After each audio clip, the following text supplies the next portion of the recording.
And we're up and running.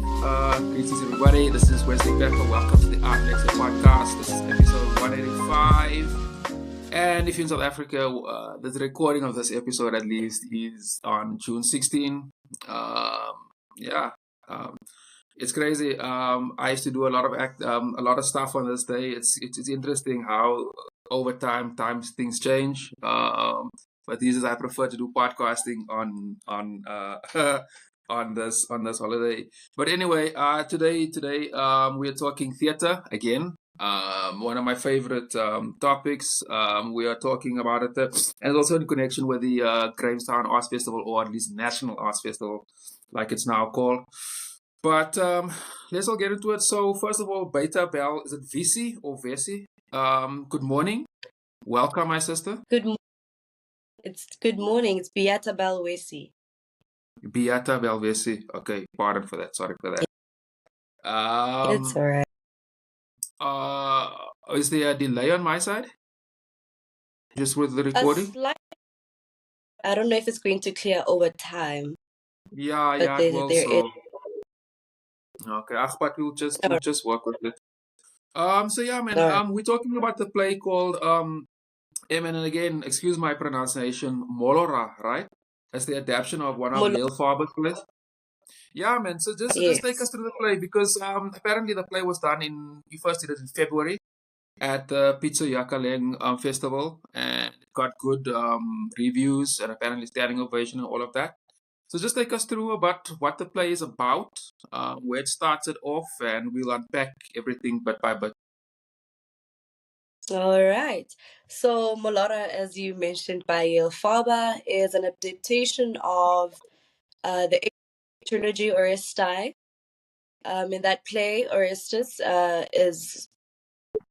has been in exile, comes back to come and reclaim the land of his father, working hand in hand with his sister Lexcia, who had been under the care of their mother, Clytemnestra, who was abusive to her.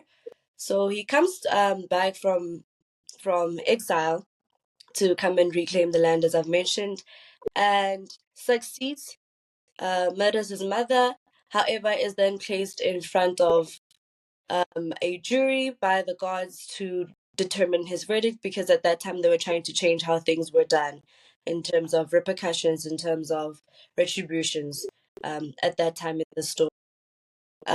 He then gets a fair charge. So the story is an adaptation of that, mirroring the South African TRC times. So what Yale Faber has done is mirrored during the times where the TRCs was taking place, right after apartheid, to see, as a nation, are we going to bank on vengeance as a whole, eye for an eye, truth for truth, or are we going to try and heal as a nation and move forward with wounds? Obviously, the jury then is now represented by our government at that time, the state president, to then have the truth let. They were politically correct at that time, to have the truth told, to have victims also say their sides, because she truly believed that one truly feels once they've spoken and they feel heard. And that's where healing as a nation would have started. We see that Molora is quite broad. It's not just within the South African context. The ashes are a symbol of the 9/11. They're a symbol of the Baghdad, the Palestine, and all these events that happen throughout the world have caused so much pain to humankind. However, we are choosing rather to heal and address them instead of vengeance. Okay, so I say, like you say, the theme there is vengeance, and it sort of, or rather not vengeance, but healing, and it sort of speaks to most of the global conflict, reconciliation. Yeah, I think that's pretty relevant today, given that's happening. She's all over the world, actually. It's funny, like with most of my guests, we actually touch on that. See how crazy, uh, not just how the world is, but our artists are, reacting to all of that. So just tell us a little bit about the I mean, like you guys started doing the play in February. Tell us a little bit about your reception at the Beata-Belle Festival, audience engagement, audience reaction, and that type of thing. The engagement was beautiful. I think, first of all, one thing that I appreciate about the way Tsapang, our director, has staged it is that it allows the audience to sit within the stage as well. So immediately we've broken the fourth wall. There's a more intimate connection with them. Once that is set, then they're able to feel as though they're in the story with us. They feel as though they're in the courtroom with us, and immediately they get engaged within the events of the story. Again, theater is a mirror of life. They get to experience this entire journey from the courtroom. They get to experience who Clytemnestra, they get to experience Electra's pain. Orestes, again, somebody who comes and saves his sister from this. So reception was quite beautiful. I think for myself, in being able to continuously interact through looking into the audience, as you can see that they're seeing either parts of themselves or parts of their life that they're related to, or they do not want to actually look into anymore. After the show, I actually had someone say, "Hey, I almost hated you for a second there. It's just a good thing that I know you as who you are as Beata." And I said, "Then I know I've done my job. Then I know I've shown you the dark parts of South Africa, or at least of the pain we've had as human beings." And again, even being on stage, being able to sympathize with my daughter in the play, which is Electra, as we're going, you can truly feel the play. So the audio reception was quite beautiful, and it did leave a conversation. I think, which is what's beautiful about Molora. It continuously creates discourse for ourselves, for our relationship, for our nation. Great. Two things. You made mention of the fourth wall, and you made mention of or rather, I got a sense that you were really not just part of a character, but your character. You say somebody thought it was you. Is that as an actress? Is that like a metric that you personally or other actors use to say that I nailed this character? Sure, I would say yes. To be able to embody a character that does not have your mannerisms is not something that is easy. That is not a Yeah, job that is done over. yeah, Definitely not a job that's done. So for me to be able to play somebody who's completely different from who I am, and be able to feel the difference as well, and that being able to show on stage is an achievement for me. To be able to be on stage and not give you who I am or make decisions based as Beata, but rather make decisions based off of my character in every moment from the beginning until mm. is what I'd call the achievement in the process. Yes. Yeah. Quite a few actors say that. That's why, and I get it. I get it. And the fourth wall. Just a question on that. Just to my listeners, that is not, I would say, that knowledgeable on theater. Just explain to us, how does that work, and how does that work in relation to the play? So the fourth wall is almost like an invisible wall, with the stage. Normally in plays that are realism plays, it is not broken, which means that the audience is taken as passive viewers. So it's, again, it's not the same thing as theater, but the same way in which you cannot necessarily talk to people that you see on television. It's the same idea. So with it being broken, the chorus in the play in the Pizza Kalaneng festival was in the audience. So Yeah, immediately they're already getting that when they walk in with priestess. So we've broken that fourth wall and allowed into our world and created yeah. the entire theater as the world of the play without distincting between this is watch us and that is you. So we are in this courtroom together, we are in this world together. Yeah. Again, I think that that's also what makes theater unique, as opposed to all the other mediums, you know. And I guess Mhm. that's one of the biggest draw, to the theater to sort of experience that. And on this platform, I'm super interested in talking to or talking to artists about their processes. I love that, like how they are, somebody else before the stage, you once you get into character, and I love that when you sort of in character, and this speaks to many other genres, to music, to fine art, to poetry as well. That when you're creating this, it gives off a certain energy that radiates with some things and some emotions, and that feedback, that's actually beautiful. And I think very few professions can. That thing to me is for art and artists only. It's just an interesting point I wanted to highlight about that. I love that person. You can see, One, I love that type of thing. I love that type of thing. So, you guys are doing the showcasing at the National Arts Festival at the Fringe, right? So let's just start off there. Can you just, for those that don't know anything about it, can you just explain what is the Fringe? Why is it separate to the main stages, and where does the play fit in that regard? So, with the National Festival having had been carry on for years now, we will be performing in the Fringe, which I think is quite a big achievement for us. The difference now between where we were performing at the Wits Theater is that the stage is way bigger, so we're looking at covering a bigger number of audience. We're also looking at our stage being slightly less intimate to what again I had mentioned earlier.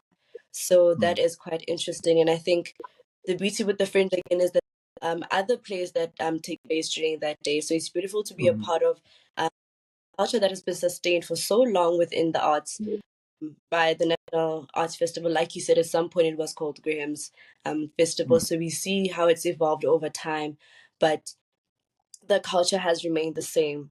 So Mhm. it is quite a beautiful reach for us for the story again, for us as performers. Yeah, fantastic, man.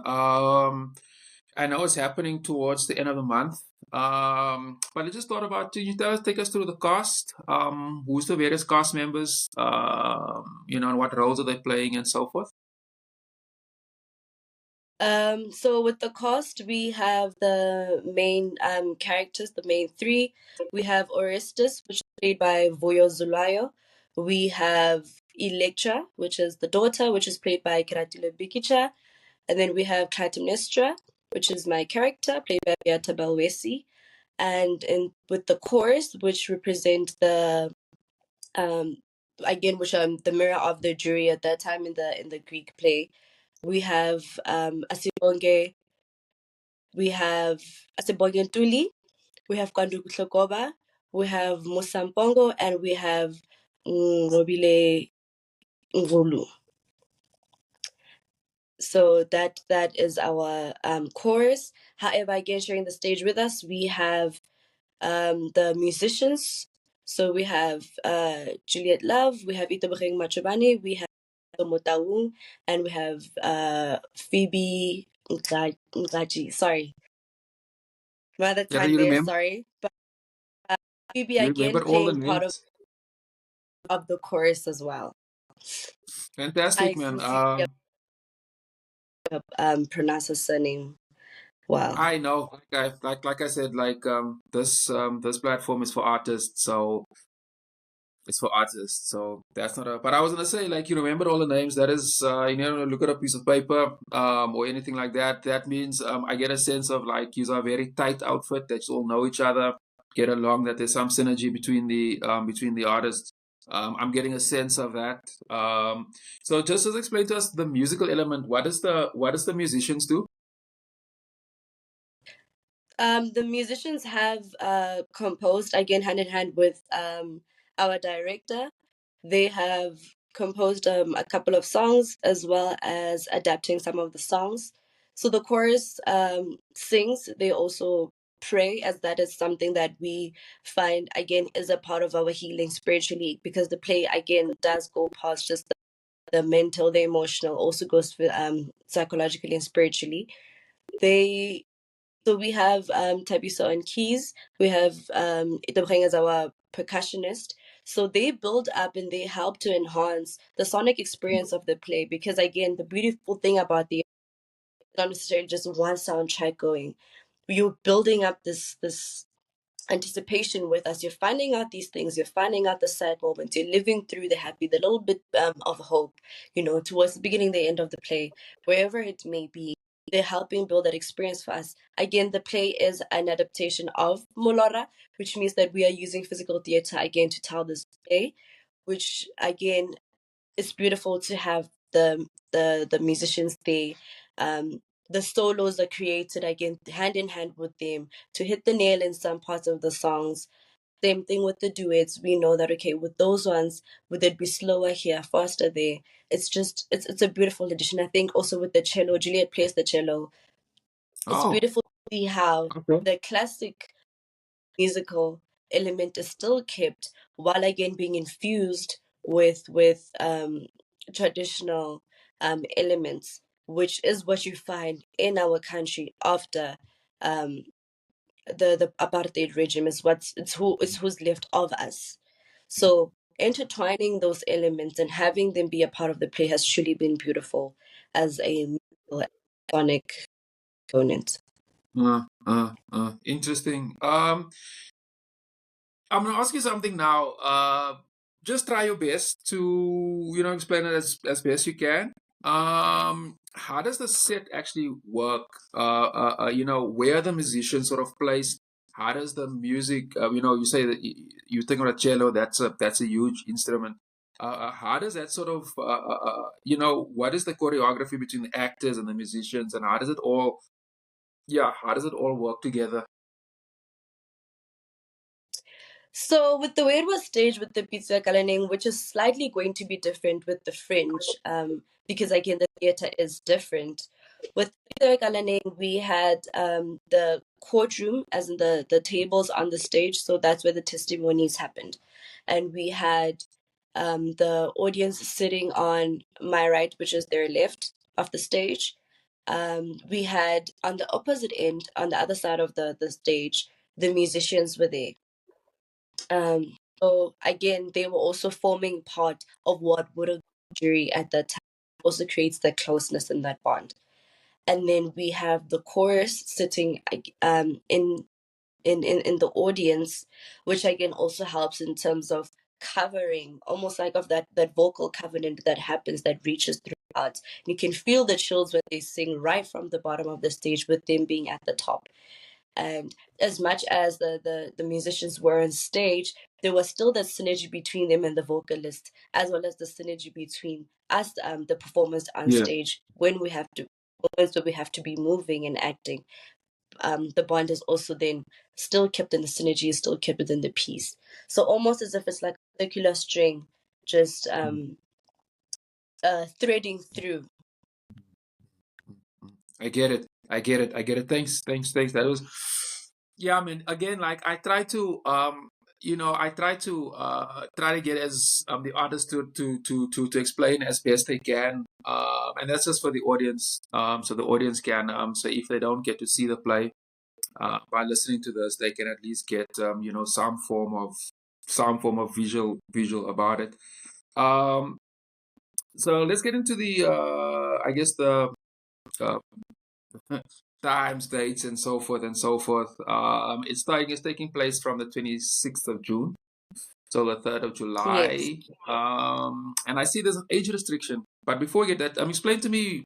I found it interesting. Actually, my previous guest, I covered a comedy gig. They also have an age restriction. And it was interesting finding out, why. Given that the age restriction was at a family event, I still don't get it. But anyway, just explain to me how you guys work that out. And this is I'm actually really interested in to know. Like I see it is what, plus 13. What does that mean? It was Why put that there? I think again, as a nation, just as you mentioned, we are quite responsible again of the way we move forward, you know, emotionally, psychologically. And I think as much as the play is a play that shares huge lessons that children of all age or beings of all age could learn, there is the restriction because there are some things that may not be palatable for them. So there are some scenes that are deemed violent, although we are expressing them choreographically. it is something that is quite a bit harsh. And I think, again, because of the rawness of the story, a trigger warning may not always be enough in terms of children. One of the scenes we use the wetback method, which is used in the play, which was used during interrogation, during apartheid regime at the John Foster. So we're taking all these elements and not filtering them, because at the end of the day, theatre is a matter of life. It needs to be shown how much Yeah. it took from the victims to be able to say, it is okay, I forgive you, or hear my story, or I have heard you. It is quite a gory process, one can imagine.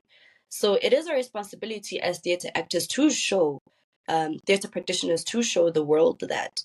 So as much as we are filtering it here and though keeping it palatable, it is to a certain extent.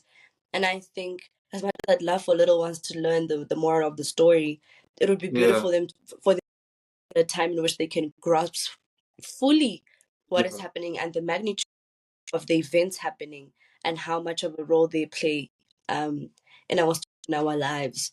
So it's just one of those precautions, and I think also there's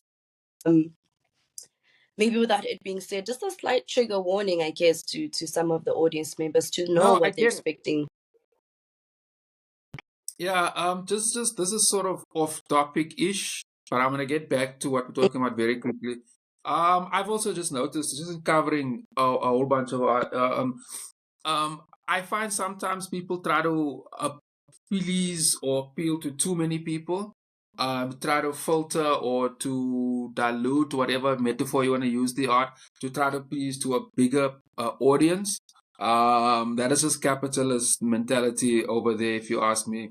Trying to make more money, Indeed. more people, and all of this. I think sometimes nuance is important. I think sometimes it's okay just to do a gig just for adult audience or children audience or whatever. Yeah, man. I'm an artist. I'm a visual artist. My core is visual art. I don't always make art for everybody, and I think that's okay. I don't see any issue with that. But like I said, that's just a separate point. You wanted to say something? Without a doubt. I mean, if we were to make theatre that just satisfies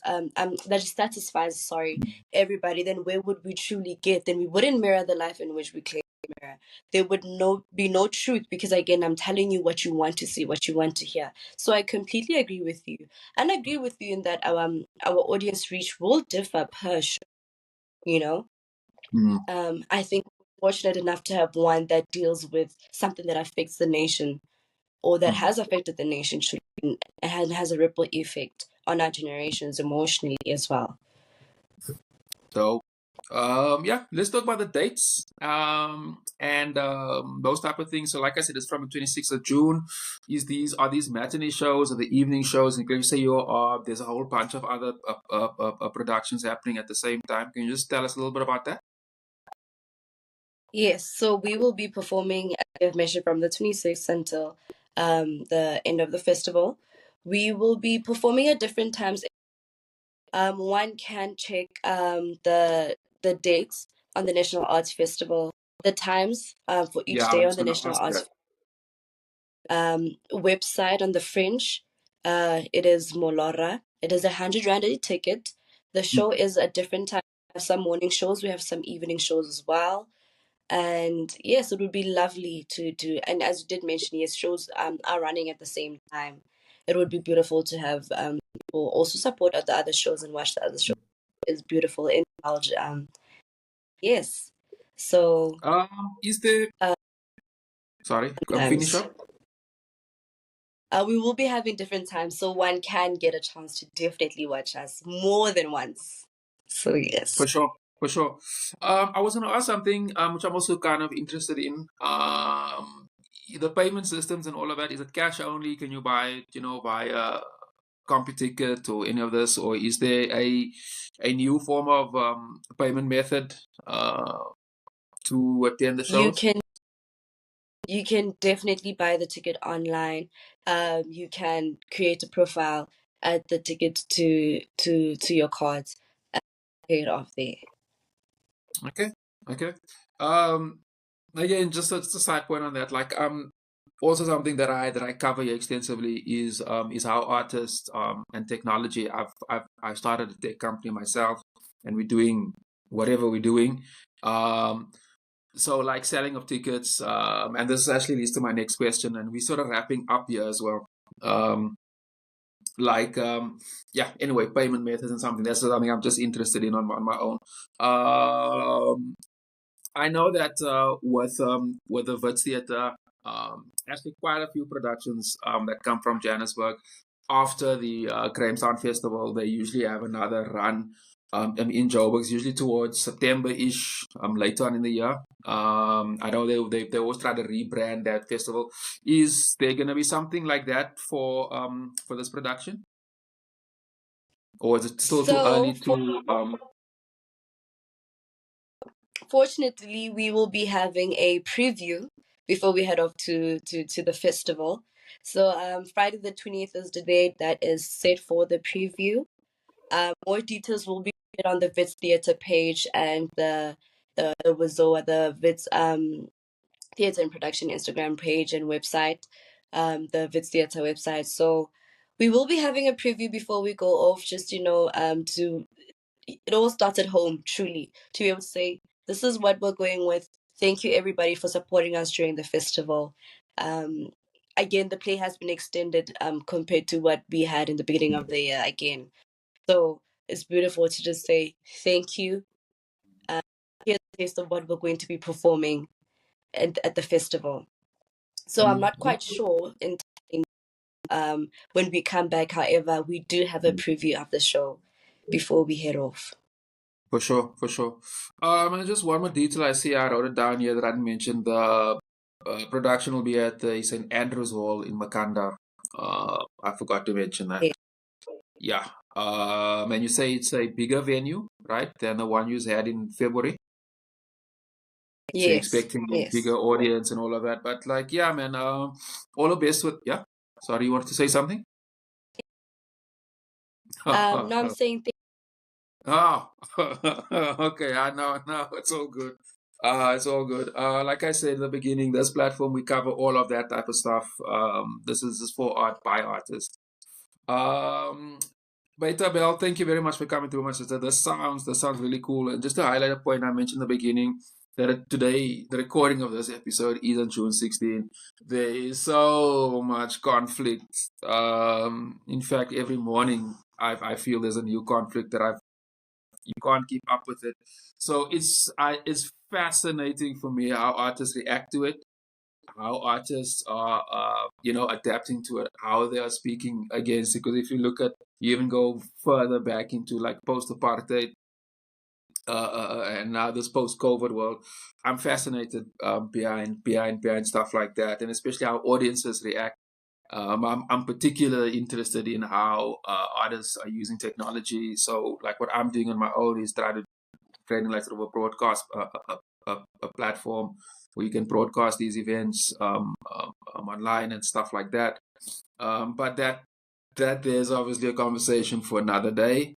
But yeah, man, this sounds great. So just to wrap up, it's on the 26th of June till the 3rd of July at the St. Andrews Hall in Makhanda, which is the great National Arts Festival, previously known as the Grahamstown Arts Festival. Probably shows you my age over there. And the tickets are $100, and you can get it at the door and at there's some other online the website, the National Arts Council website. You can get all. Yeah, and I think that's a wrap. Thank you very much for coming through, taking time out in your morning. The recording of this a little bit early in the morning, and it is a public holiday. So I will publish this episode. I will today's I'll do it on Wednesday. And what I normally do is I chop the episodes up into shorts. I usually do that about 2-3 days, sometimes a week later, but I'll definitely do it before the 26th June, and I'll let you know when all of that is done. And once again, thanks for coming through. Enjoy your day. Thank you for having me, and thank you again for your platform. It is quite good. And I wish you nothing but abundance and prosperity. And thank you once again. Salute, my sister. Take care, man. Cheers. Bye-bye. Bye.